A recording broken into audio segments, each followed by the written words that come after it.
Buongiorno amici, credo sia arrivato il momento di fare il punto della situazione di quanto appena terminato, del mio viaggio in Italia, in quell'Italia segreta che mi ha reso orgoglioso di farne parte. Per chi ancora non mi conosce cerco di raccontare in breve ciò che mi è successo. Nel 2017 ho effettuato un viaggio all'avventura, forse il più bello della mia vita, della durata di 2 mesi, all'interno dei quali ho visitato 21 nazioni, ho percorso 23.000 km ed è stata un'esperienza così singolare, così entusiasmante che ne è uscito fuori un libro. Si chiama Diario di una dispositiva e lo si può acquistare seguendo il link che si trova nella descrizione del video. A questo punto sono successe due cose. La prima, mi ero stancato di visitare casa degli altri senza prima conoscere la mia, e la seconda è che una volta scritto il libro andava pubblicizzato, andava promosso, per cui ho cercato di unire queste due esigenze ed è nato così un viaggio in Italia della durata di ben 7 mesi. Il viaggio si è composto di due parti, la prima da aprile ad agosto del 2018 a bordo del Bibliovan, dell'unica biblioteca itinerante del paese messa a mia disposizione dall'Ecoporto Museo di Tricase, e la seconda parte del viaggio è partita a gennaio del 2019 e si è conclusa a marzo a bordo di Africa, la stessa auto che mi ha portato fino in Norvegia, fino a Capo Nord. In questi 7 mesi ho visitato tutte e 20 le regioni italiane, per me è stato un traguardo. Ho partecipato a una novantina di eventi e ho vissuto un sogno che, a dire la verità, faccio ancora fatica a realizzare. Ho parlato di fronte a 300 persone interessate e ho fatto presentazioni del libro nelle quali c'era solo un partecipante. Alcuni che hanno investito dei soldi o addirittura la propria credibilità in questo progetto si sono fidate di me, altre che invece mi hanno trattato con sufficienza, mi hanno trattato a pesci in faccia, alcune che mi hanno fatto sentire importante, altre che mi hanno umiliato. Però ho parlato in delle scuole con degli studenti super interessati, ho parlato in delle piazze, in aule consiliari, in dei ristoranti, in bar, in degli oratori, sono stato con dei detenuti in un carcere parlando di viaggi. Ho vissuto le migliori esperienze e quelle peggiori. Fino a un anno fa non avevo idea di cosa significasse entrare in un carcere e sentirmi dire: grazie al tuo libro ho vissuto il sabato e la domenica migliore della mia vita.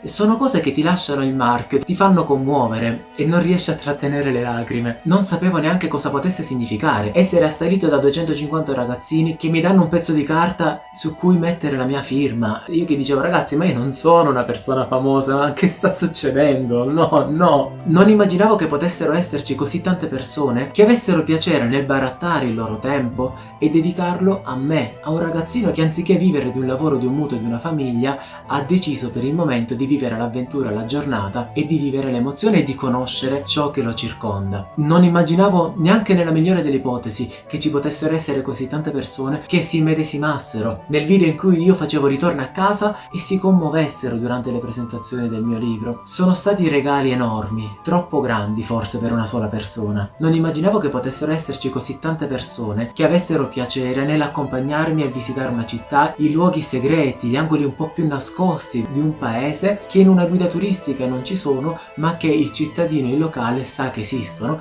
e me li hanno fatti conoscere. Tutto questo ha comportato che io non visitassi l'Italia, ma la vivessi. Ecco, adesso posso dire di aver conosciuto l'Italia, di aver conosciuto il mio paese. Voglio essere sincero, non è stata l'Italia fatta di monumenti e di luoghi, di piazze e di paesi a essermi rimasta impressa. È stata l'Italia fatta di persone che mi ha strabiliato. Le persone che mi hanno aiutato sono tantissime, da chi mi ha organizzato gli eventi, chi ha curato gli spostamenti, chi ha pagato degli hotel in cui io potessi dormire, chi mi ha accompagnato per le città, chi ha voluto pranzare o cenare con me, a chi mi ha ospitato gratis a casa sua. Sono state così tante queste persone che mi hanno aiutato e probabilmente me ne dimenticherò qualcuna, ma mi sento in debito con loro, per cui il minimo che possa fare è di elencare tutte queste persone alla fine di questo video e vi prego, vedetelo fino alla fine, non tanto per me quanto per queste persone che mi hanno aiutato. L'Italia mi ha dato tanto, forse troppo per quanto si possa dare a un ragazzino di 32 anni, e sento il dovere di sdebitarmi. In parte sto cercando di farlo, cercando di divulgare tutto ciò che mi è stato insegnato, mi è stato raccontato dagli italiani all'interno dei video che settimanalmente pubblico sull'Italia Segreta, ma soprattutto in un nuovo progetto che è la stesura di un nuovo libro che probabilmente intitolerò L'Italia Segreta, e lo voglio fare. Non so quanto tempo ci vorrà, non so neanche che strategie usare,